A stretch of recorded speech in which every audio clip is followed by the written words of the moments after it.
along with welcoming the sadness and feeling even the beauty of letting that in, there's also I've noticed uh, the creeping in and the usurping of that sadness with self-pity, something I've always struggled with all my life.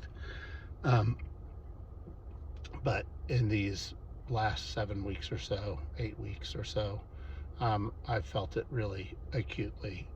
It's very easy for me to jump into self-pity, and it's it's just something that, as C.S. Lewis says, let me read it. It says, the bath of self-pity, the wallow, the loathsome, sticky, sweet pleasure of indulging it disgusts me, and it disgusts me too, not in a self-hatred sort of way, because I understand it, and I understand that it's a natural emotion to feel, but I also know that it builds up resentment and victimization in me, and that's not something I want. That's not something I know that Jen would want for me or for my girls, and so I just have to be careful not to let my sadness um, migrate itself into self-pity at the same time. So I, I,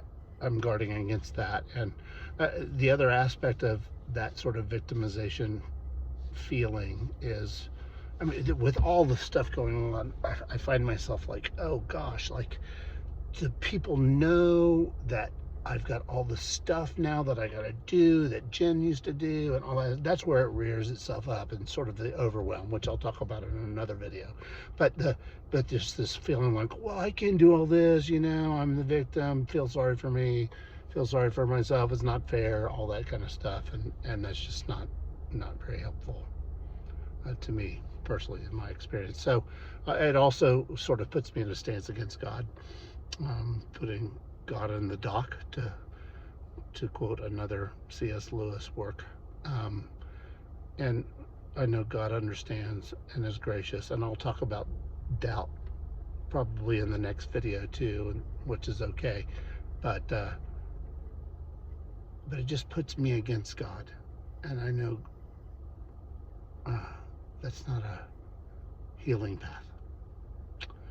So I need to be aware of my tendency towards self-pity, and maybe you do too. Take care.